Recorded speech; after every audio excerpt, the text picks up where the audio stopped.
Fidelidade. A gente tem tratado aqui e ensinado que a fidelidade ela não é provada no tempo bom.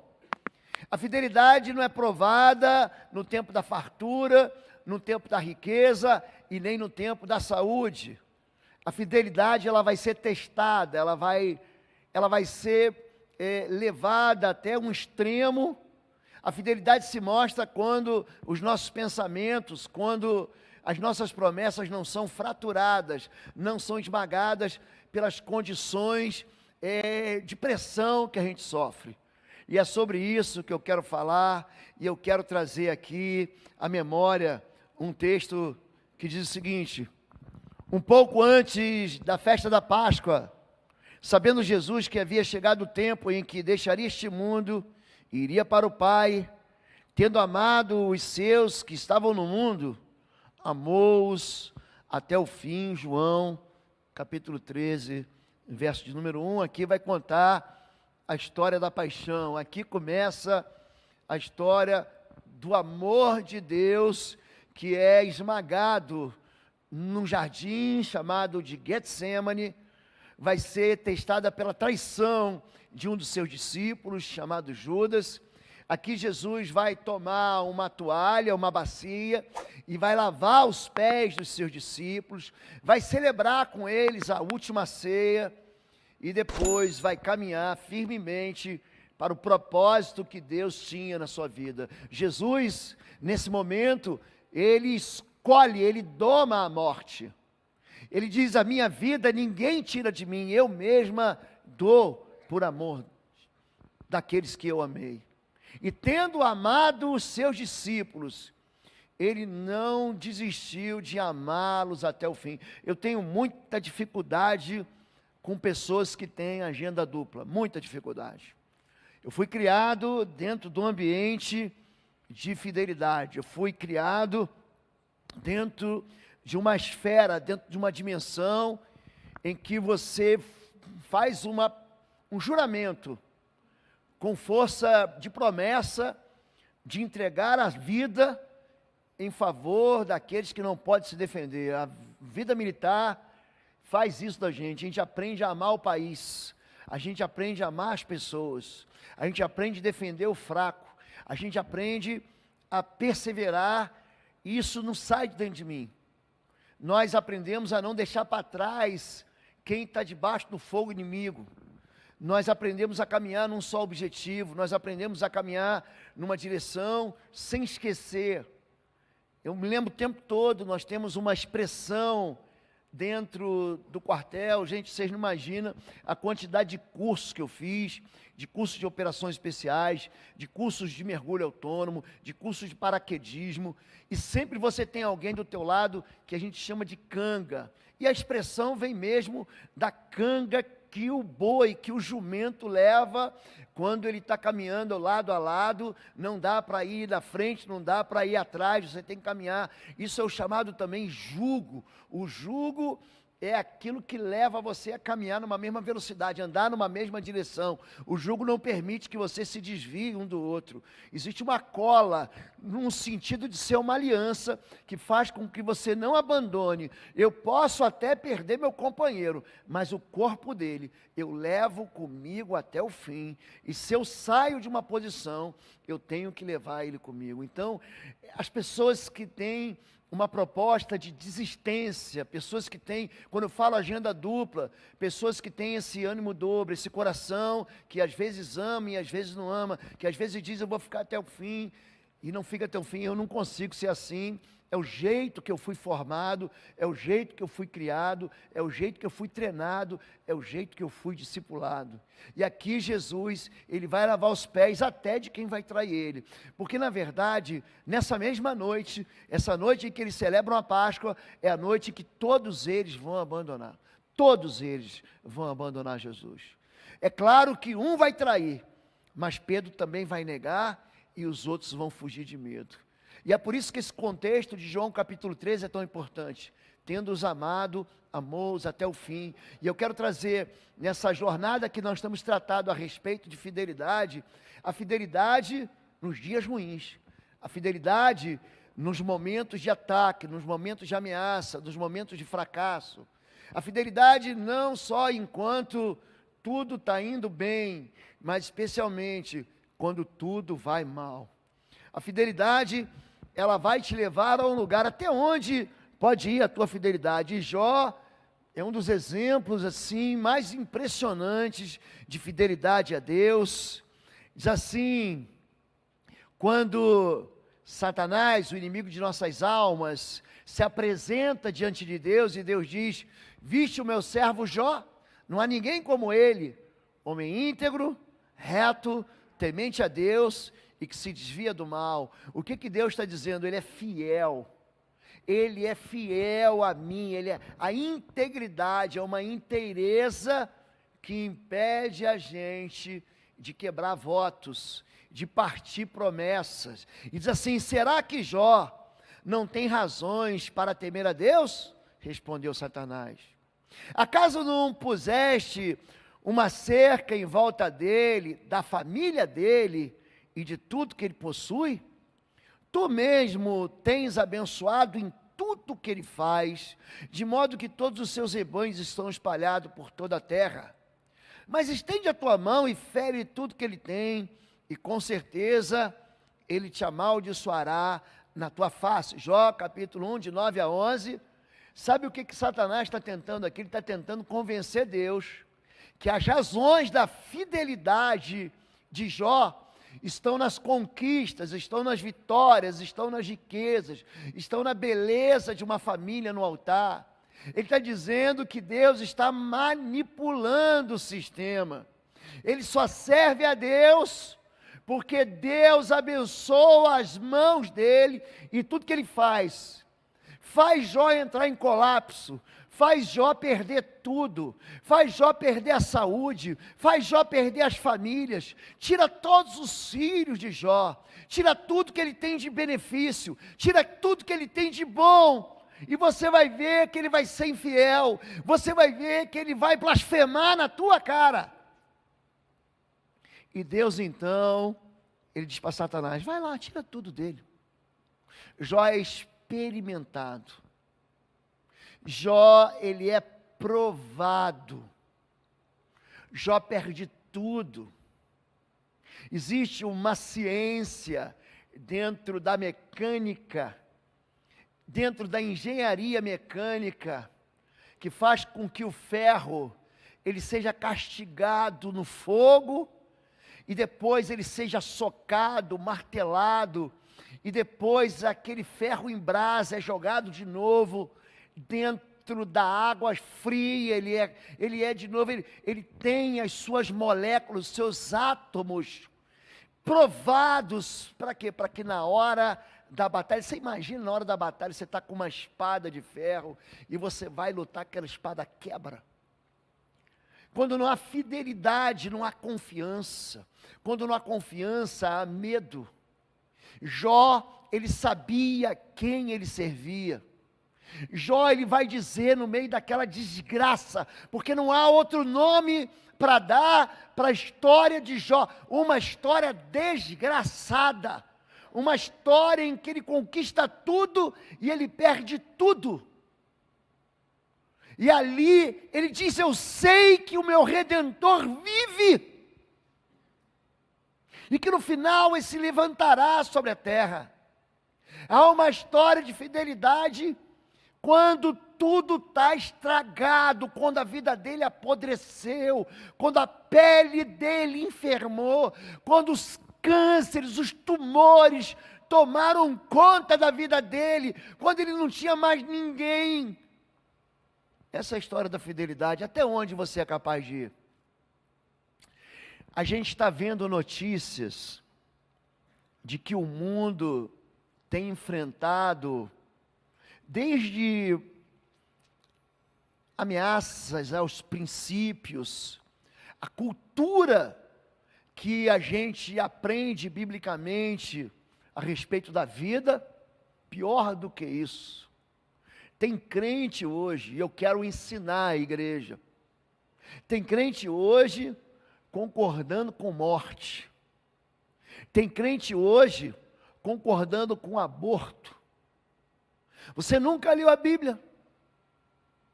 Você nunca viu o que Deus fala sobre isso? Quando começa a vida? Salmo 139, a partir do verso 16, vai dizer: o Senhor me conheceu quando eu ainda era um embrião, e foi o Senhor que me teceu dentro do ventre da minha mãe. E há uma desculpa muito boa, quando se diz, não, agora é lei, é permitido abortar na 24ª semana, na 20ª semana, e aí se compara um feto a alguém que não tem valor. E aí você começa a acreditar que existem razões que podem sim levar uma mãe, um pai, um juiz e uma pessoa a dizer, não, nesse caso pode abortar. Não, eles são judeus, pode matar. Foi isso que o faraó falou: mata os meninos, pega os homens que nascerem e joga no Nilo. Mata Moisés, mata o futuro da liberdade de Israel. Foi isso que Herodes fez. Como é que é? Manda então matar os meninos de 2 anos para baixo. Você sabe quem foi Salomão? Salomão foi o homem mais sábio entre os homens. Ninguém foi como ele. Deus deu para ele sabedoria como a nenhum outro homem. Ele escreveu 3 livros da Bíblia: Cantares, Eclesiastes e Provérbios. São livros de sabedoria. Você quer sabedoria? Leia esses livros. Ele vai te fazer sábio para você ser feliz em casa, na rua, em qualquer lugar. Aí esse homem, no final da vida dele, está em 1º livro de Reis, capítulo 11. O coração das suas mulheres perverteram o seu coração. Então ele construiu altares ao sul de Jerusalém, um lugar chamado Citadela, ou Cidadela de Davi. E ali ele levantou altares, inclusive um altar para Milcom, também conhecido como Moloque, a abominação dos amonitas. E aí você fala, pastor, o senhor está falando isso porque você não é mulher. O senhor está falando isso porque você nunca foi estuprado. Nesses casos, pastor, há uma razão, presta atenção no que eu vou falar. Capítulo 8, capítulo 9 do livro do Gênesis. Todo sangue derramado, todo sangue sobre a terra, o homem vai ter que dar conta. Quando Jesus, no capítulo 23, ele está dando uma bronca nos fariseus, ele vai dizer, todo sangue, desde o sangue do justo Abel, até o sangue de Baraquias, que foi morto entre o altar e o templo, vocês vão dar conta. O sangue, ele promove o encontro espiritual. Salomão, ele vai perder o reino, não no seu tempo, mas no tempo posterior do seu filho, porque Deus amava o seu pai, Davi, por amor a Jerusalém. Mas Deus diz para Salomão, você desprezou a minha palavra. Eu não estou dizendo que a mulher não vai sentir dor. Eu não estou dizendo e não estou justificando aqui a violência e o abuso sexual, que está assim de passagens na Bíblia a respeito disso. E eu vou pregar sobre isso também. Mas eu estou dizendo que a igreja não pode concordar com isso. A igreja tem que ter uma resposta a isso. A igreja precisa ter uma visão a respeito disso. Porque essas coisas estão entrando no nosso coração, como entraram no coração dos alemães. A Alemanha sofreu uma derrota na Primeira Guerra Mundial. Sabe quem foi culpado? Não foi Bismarck, não foram os generais alemães, foi o povo judeu. A culpa é do judeu. Se você buscar a literatura alemã, e Hitler era cabo do exército austríaco, que também fazia parte daquele império austro-húngaro, no tempo da Alemanha nazista, ainda não nazista. Ali, Hitler quase morreu por causa de um gás venenoso. É por isso que aquele bigodinho dele era pequenininho, porque antes era grande. E ele colocou a máscara antigás, e o gás entrou, e quase que ele morreu. E ele então resolveu cortar aquele bigode daquele jeito e ficou aquela marca. Mas a história do assassinato dos judeus começa lá atrás, sabe como? Convencendo a população, convencendo aquela cultura que judeu não era gente, que judeu não merecia viver, então mata o judeu, mata o judeu.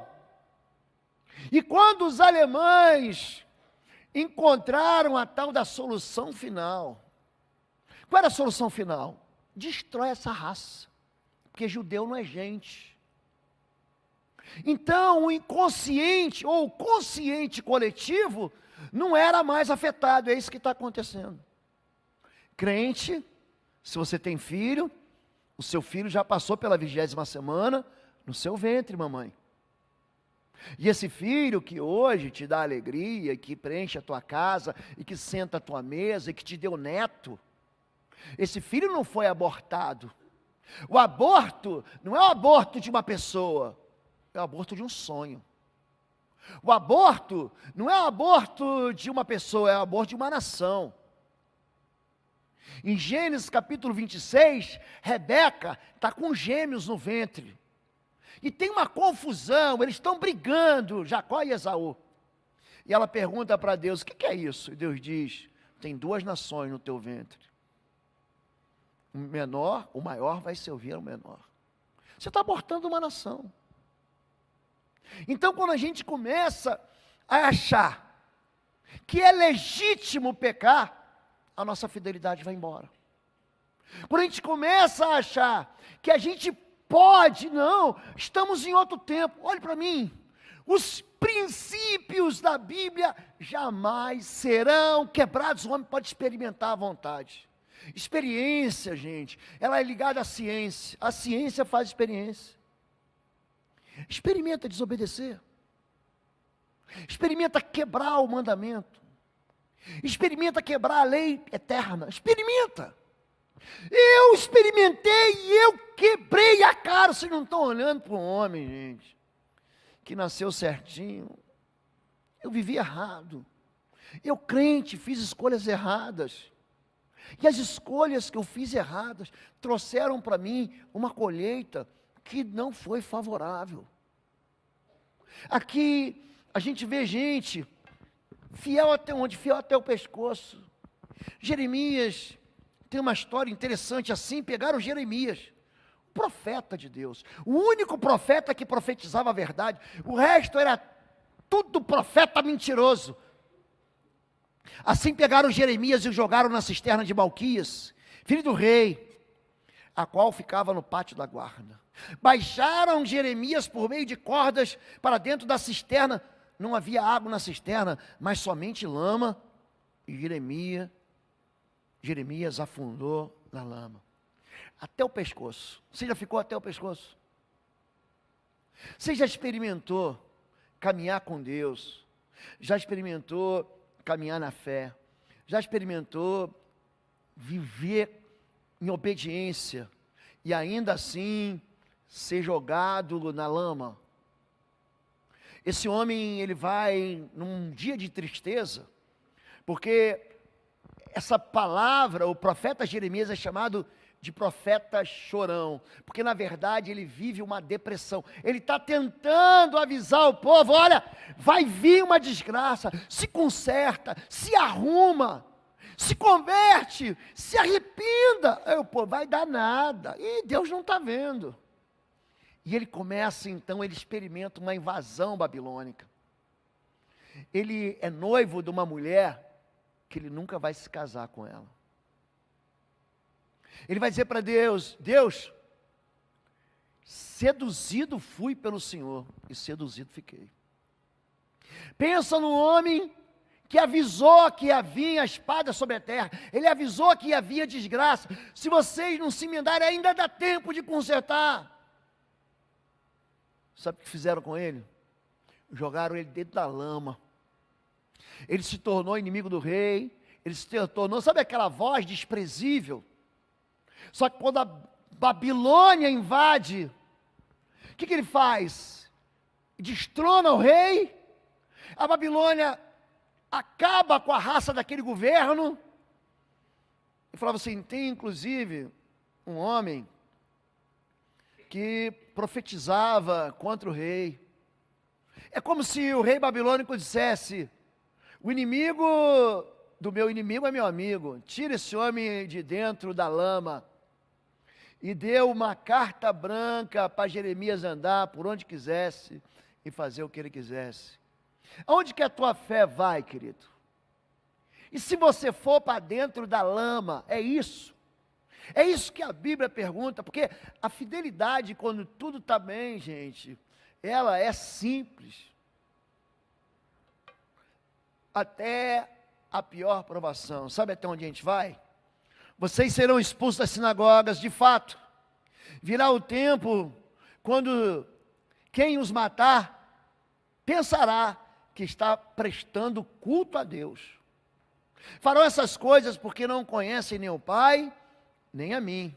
Estou lhes dizendo isso para que, quando chegar a hora, lembrem-se de que eu os avisei. João 16 está falando que o nosso futuro não vai ser fácil. E tem gente que vai achar que quando matar o crente, está fazendo um serviço, está prestando um favor, está prestando um culto a Deus. Jesus está avisando que nós podemos experimentar as piores provações. Pastor, até onde a fidelidade pode ir? Até você ser atingido, está aí. Erasto permaneceu em Corinto, mas deixei Trófimo doente em Mileto. Espera aí, Paulo, você é o cara. Você ora e as pessoas são curadas. Paulo é o milagreiro de Éfeso, da cidade de Éfeso. Ele, gente, até os aventais, até as toalhas de Paulo eram levadas, os espíritos imundos eram repreendidos, os doentes eram sarados. Paulo é o único homem na Bíblia que está escrito assim, e Deus, pelas mãos de Paulo, fazia sinais e maravilhas. Espera aí, Paulo, vamos orar por Trófimo, não deixa ele em Mileto não.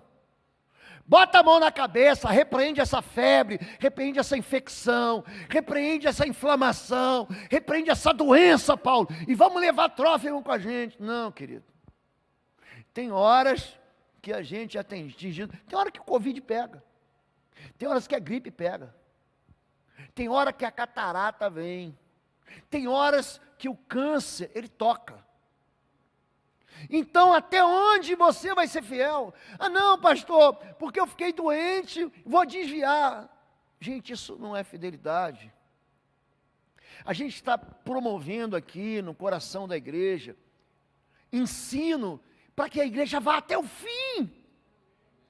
Gente, o que vai importar, preste atenção nisso, não é a maneira como você sai, mas é a maneira como você chega. É a maneira, em Mateus capítulo 24, Jesus vai dizer, ele fala sobre as desgraças que vão vir.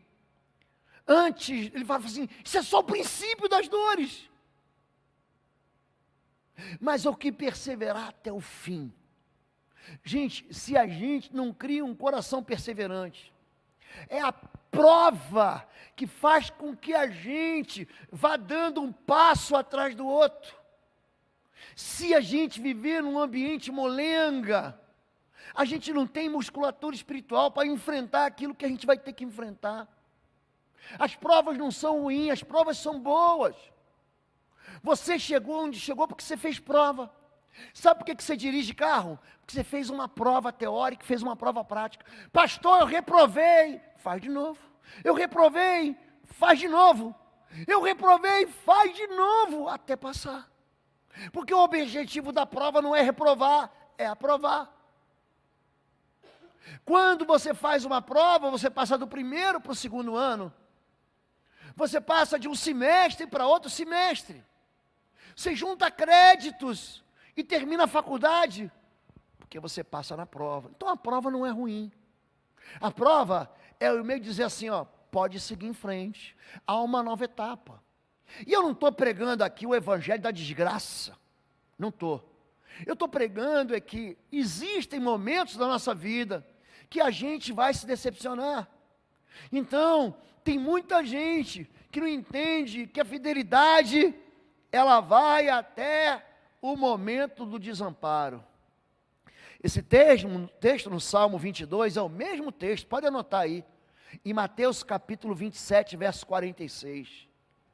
Meu Deus, por que me abandonaste? Por que estás tão longe de salvar-me, tão longe dos meus gritos de angústia? Meu Deus, eu clamo de dia, mas não respondes. De noite, não recebo alívio. Essa palavra do Salmo 22, esse é chamado o Salmo do servo sofredor. É o Salmo de Jesus. Essas palavras Jesus cita na cruz. Eli, Eli, meu Deus, lama sabactane, por que me desamparaste? Por que me deixaste? Aqui ele está dizendo, Deus, o Senhor não está me ouvindo? O Senhor não está percebendo? Você não está vendo a minha dor, o meu sofrimento? Olha o que está acontecendo com a minha vida, olha o que está acontecendo com a minha casa.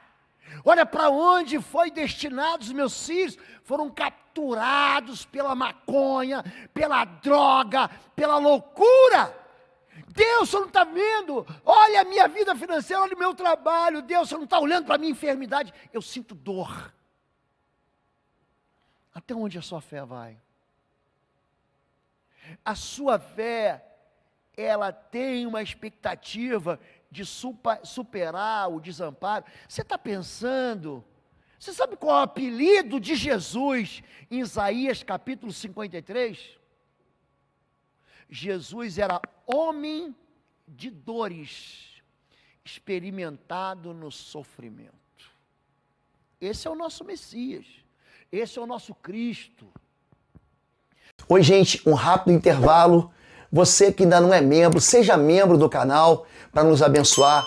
Dá um like, compartilha. E se você quer crescer em libertação e batalha espiritual, vai lá na nossa loja www.institutoexodo.com. Os nossos livros estão lá que vão fazer você crescer nessa área e se tornar um valente na batalha. Deus te abençoe. Aonde eu vou? Eu vou até onde a fraqueza vira força. Para impedir que eu me exaltasse por causa da grandeza dessas revelações. Que revelações? Paulo foi levado ao terceiro céu, ele viu coisas inefáveis. Ele diz que ao homem não é lícito dizer. Gente, eu tenho algumas experiências que eu nem falo para vocês. Eu não falo. Não é lícito. Porque se eu falar para vocês, vai assim, esse pastor está maluco, chama o SAMU, bota uma camisa de força, interna ele, bota ele no manicômio. Mas o mundo espiritual, ele é muito mais perceptível e real do que o mundo que a gente vê. E Paulo viu algo que ele falou, o que é isso? Eu não sei nem descrever. E ele continua, foi-me dado um espinho na carne para me atormentar. Tormento.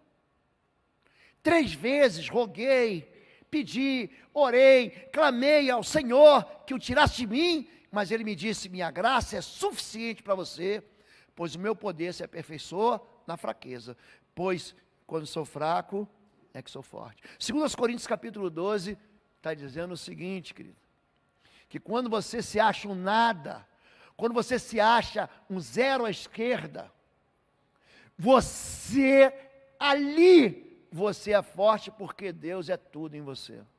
É só isso. Quando Deus é tudo, Deus, eu não tenho mais esperança. Pronto, ali você ficou forte. Por quê? Porque você atraiu o poder de um Deus que vence tudo. Ou Deus perde batalha, gente. Então a tua fraqueza, a tua derrota, a tua falência em qualquer área, faz você ficar, pastor, então já sei o que eu vou fazer. Eu vou perder de propósito. Lembra que o Brasil perdeu de 7? Eu vou perder de 14. Pronto, aí eu vou ser... Não é isso, gente. O que ele está dizendo aqui é que existem situações na nossa vida que a gente não vai receber sim. Deus vai dizer não. Jesus se ajoelha no Getsemane e diz: Senhor, se possível for, passa de mim esse cálice, esse sofrimento. Há alguma maneira da gente desviar isso? Há alguma maneira da gente pular essa parte? E Deus diz para Jesus: não. Era necessário que Cristo fosse padecer na mão dos mestres da lei, dos escribas e dos fariseus. Era necessário. Porque se Jesus não morresse na cruz, a gente estava frito. Não haveria esperança para nós. Até onde eu posso ir? A fidelidade faz eu caminhar até a morte. Houve mulheres que pela ressurreição, isso é Hebreus capítulo 11, a partir do verso 35. Ali está a galeria dos heróis da fé. Abraão, Sara, Sansão, Daniel, sabe esse povo que venceu pela fé, que você fala, esse aqui, ó, é um exemplo. Quer ver outro exemplo? A impressão que dá é que ali só tem vencedor. Hebreus 11, você lê, olha o sangue do justo Abel, foi um sacrifício maior, olha que... Gente, houve mulheres que, pela ressurreição, na esperança da ressurreição, tiveram de volta seus mortos, seus maridos mortos, seus filhos mortos, seus pais mortos. Alguns foram torturados e recusaram ser libertados para poderem alcançar uma ressurreição superior. Outros enfrentaram a zombaria e açoite. Pastor, todo mundo zomba de mim na minha casa porque eu sou crente. Irmão, quando vos perseguirem, Mateus capítulo 5, e disserem todo mal contra vós, mentindo, alegrai-vos, exultai, porque grande é o vosso galardão no céu, porque assim também perseguiram os profetas antes de vós. Eles enfrentaram zombaria, açoites, outros ainda foram acorrentados e colocados na prisão, apedrejados, cerrados ao meio, postos à prova, mortos ao fio da espada. Gente, Isaías, o profeta messiânico, morreu cerrado ao meio. Todos os discípulos, todos foram martirizados. Os 11, Judas foi se enforcar. Livro de Atos diz que ele recebeu o prêmio da sua iniquidade. Matias é incluído no meio dos 12.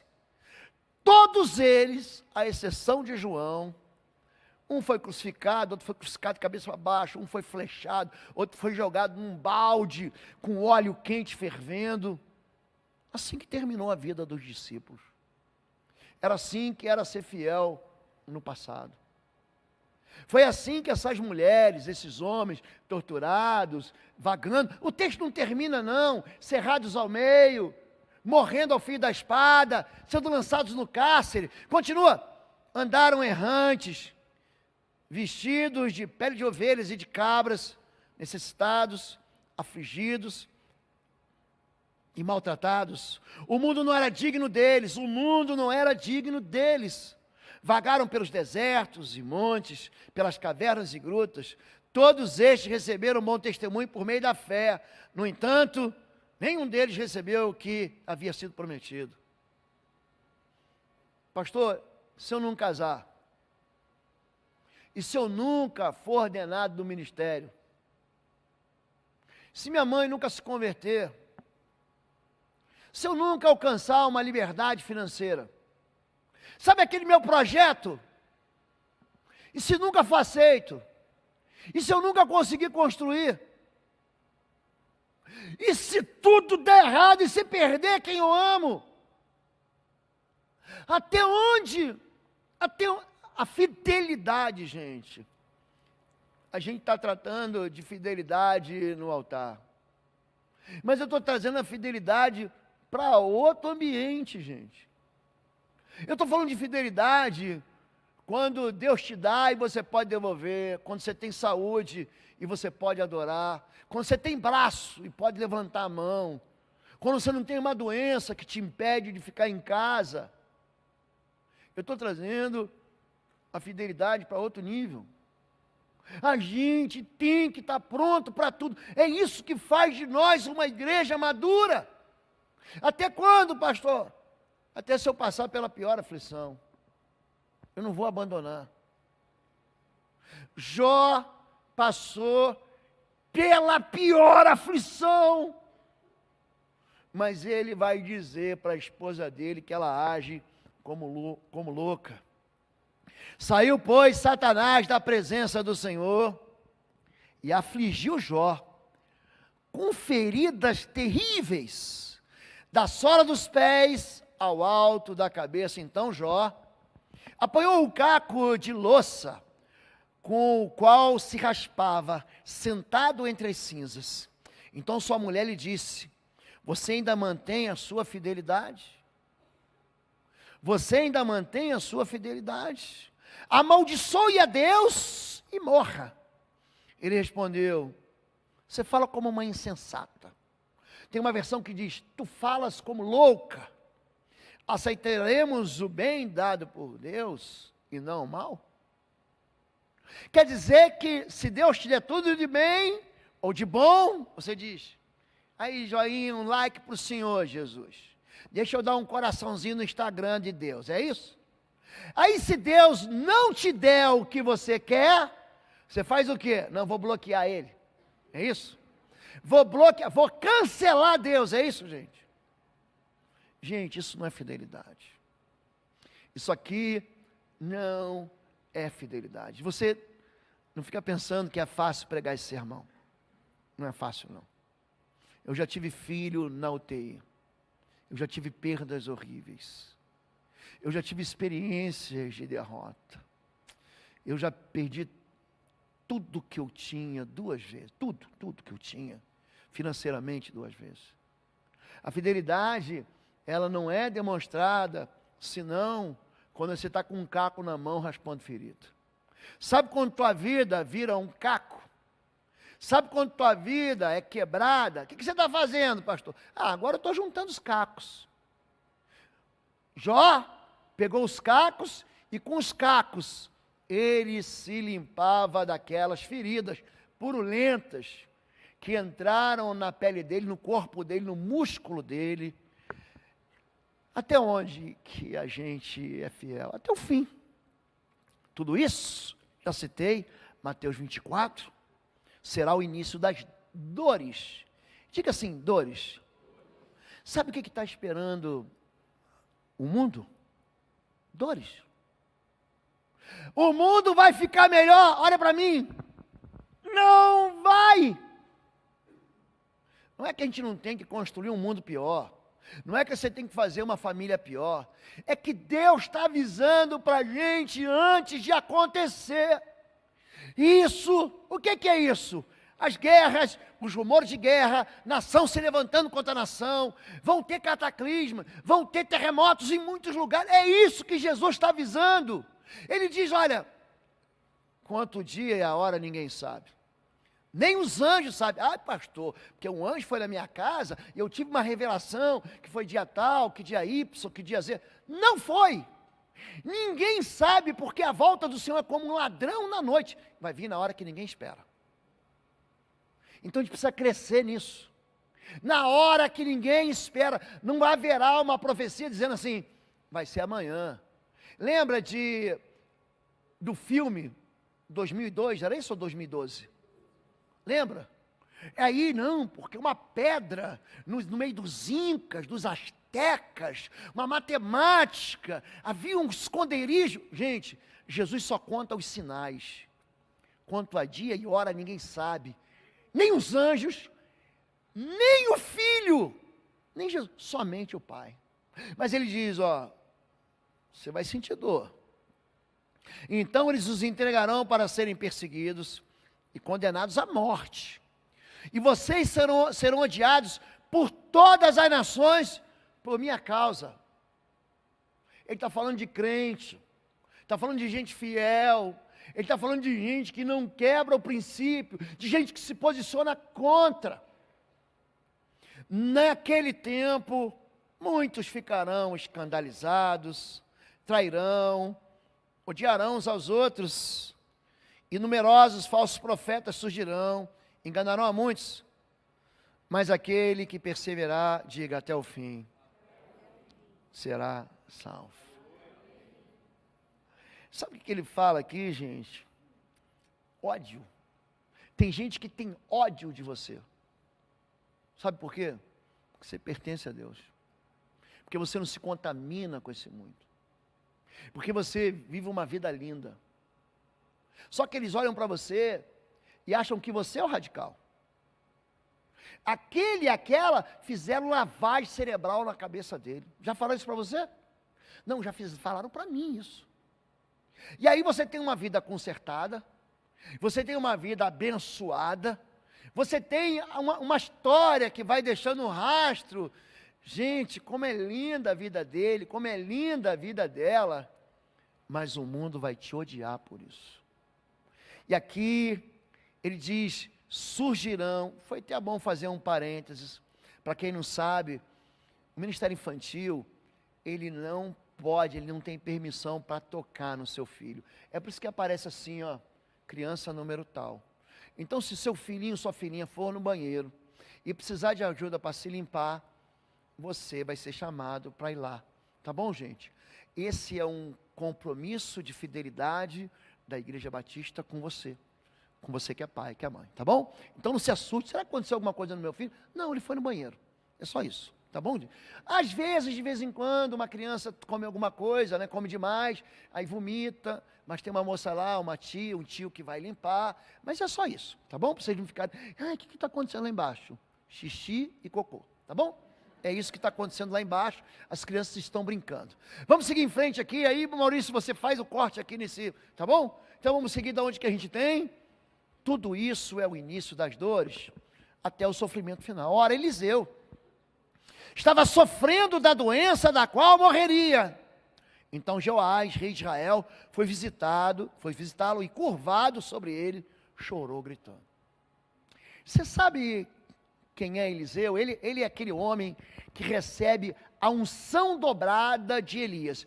Ele é aquele homem que é filho na fé de Elias. Ele é aquele homem que vê os 10 milagres de Elias. E depois, esse homem Eliseu, ele vai celebrar a presença de Deus na vida dele, fazendo um monte de milagres. Gente, pensa um monte de milagres.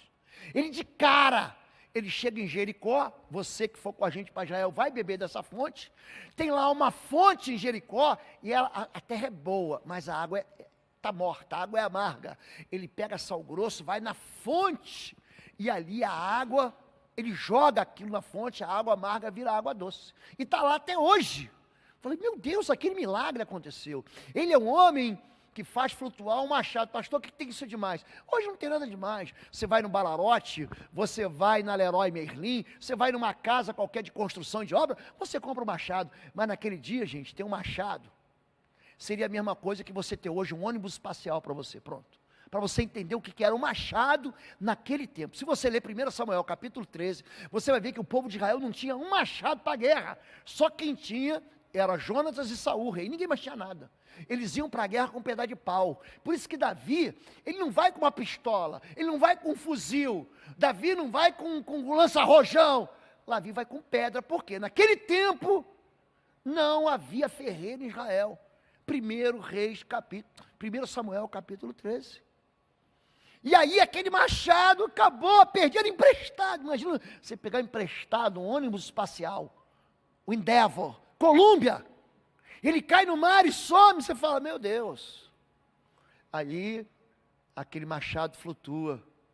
Esse homem é um homem que ressuscita a filha da viúva, o filho da viúva. Esse homem experimentou milagres, mas no final da vida dele, sabe como é que ele morreu? Doente.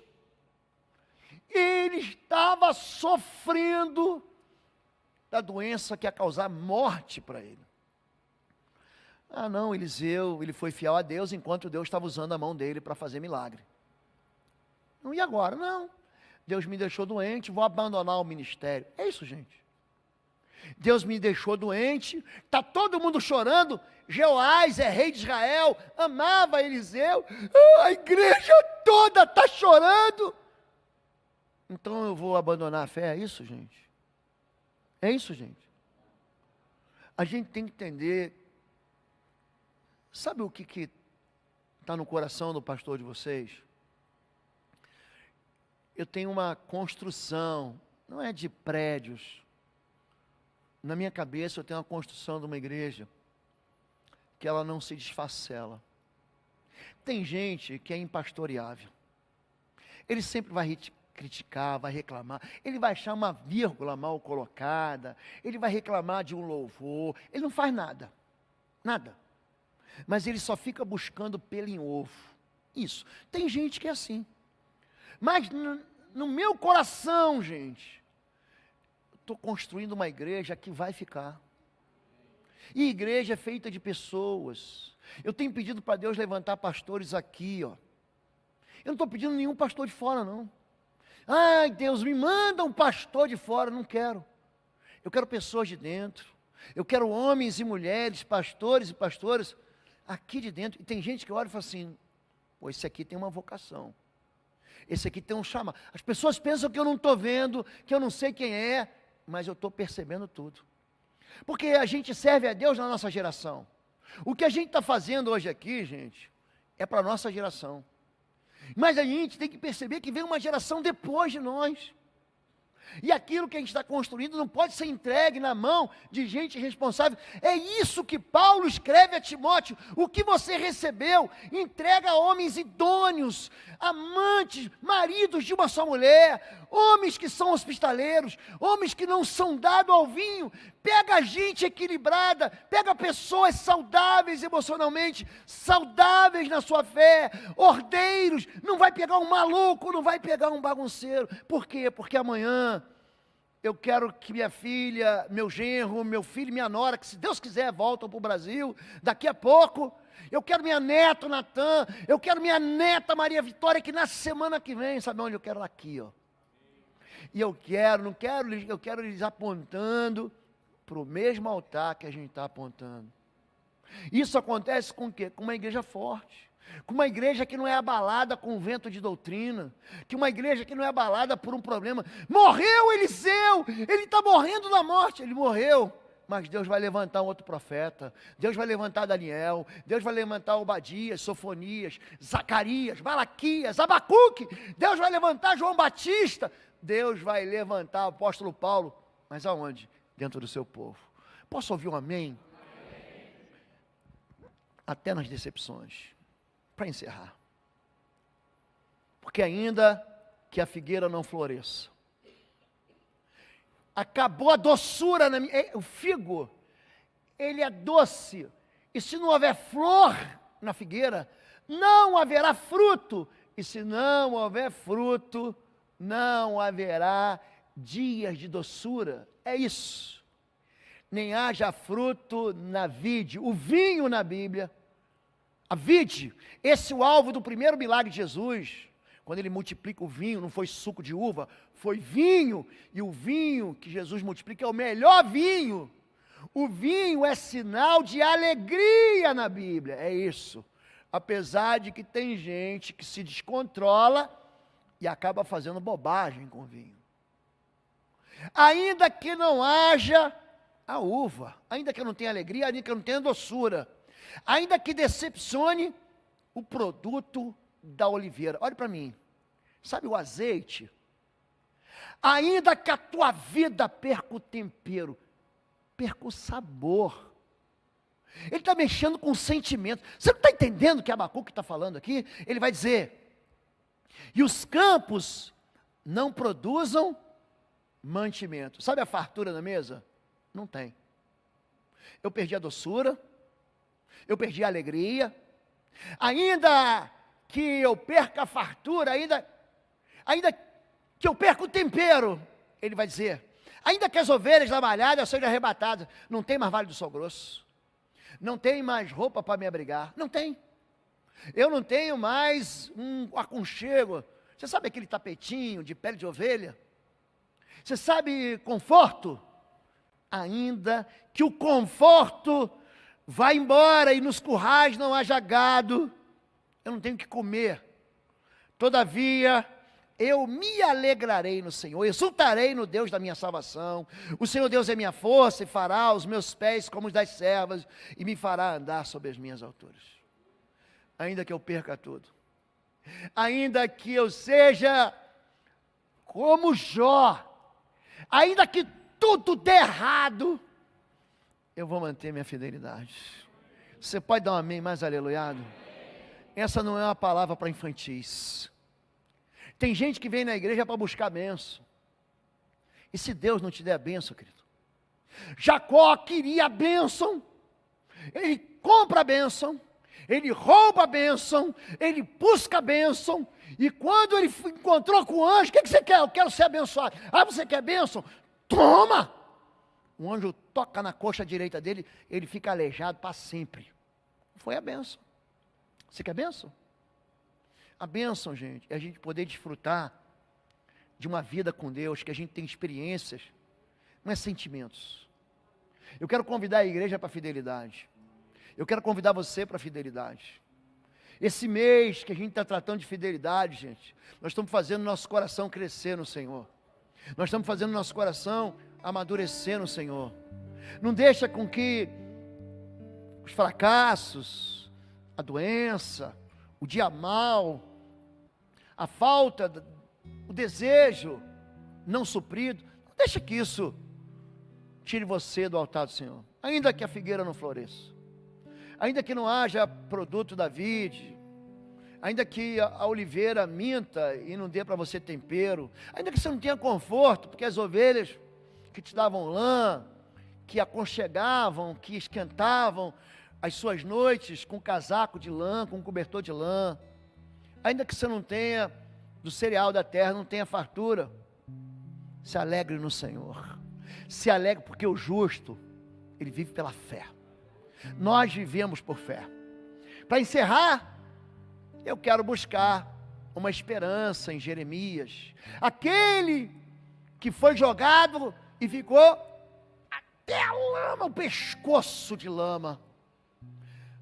Alguns versículos antes, Deus fala com ele assim: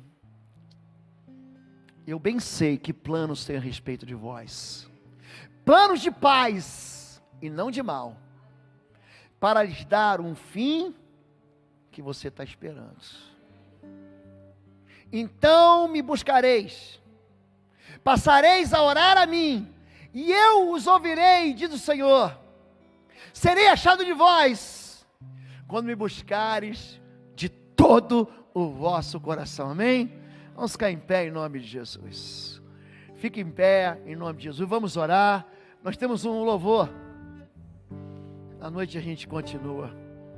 Feche teus olhos. Aliás, não feche os olhos não. Você está passando por um momento difícil, tá? Você quer se manter fiel até o fim? Quando o louvor cantar, você que fala assim: Deus, eu quero fazer uma aliança com o Senhor, eu quero fazer aqui uma promessa diante do Senhor, eu quero ir com o Senhor até o fim. A minha vida pode ser uma delícia, a minha vida pode ser uma experiência de vitórias, mas ainda que eu perca tudo, eu vou com o Senhor até o fim. Você quer isso, querido? Se você quer isso, vem aqui à frente. Durante o louvor nós vamos encerrar orando em nome de Jesus. Amém? Diga fidelidade. Deus abençoe vocês. Você que está sem igreja, se você tem a igreja, Leva um abraço para o seu pastor. Diga assim: bom retiro, os pastores, as ovelhas, o rebanho. Manda um abraço. Diga para o seu pastor. Faz ele encorajar. Não deixa teu pastor desistir, não. Dá uma palavra de ânimo para ele, dá uma palavra de alegria. Junta perto dele e fala: estou contigo, pastor. A gente está junto até o fim. Leva um abraço para o seu pastor. Leva fidelidade para a sua igreja. Agora você que não tem igreja: pastor, não tem igreja, estou por aí. Você achou a igreja. Então no final do culto aqui está o pastor Paulinho ali. Pode botar a imagem dele aqui para você ver. A bênção ele, está ali atrás. Procura o pastor Paulo. Pastor Paulo, quero ser membro dessa igreja. Se você não foi batizado, pastor, eu quero ser batizado. É assim que começa a fidelidade, amém? Deus abençoe, levante sua mão. Que o amor de Deus, o nosso Pai, a graça do nosso Senhor e Salvador Jesus Cristo, as consolações do Espírito Santo de Deus, seja sobre a sua vida, agora e sempre, amém, amém, gente? Deus abençoe, um bom domingo, fica com Deus até o fim, vai, gente.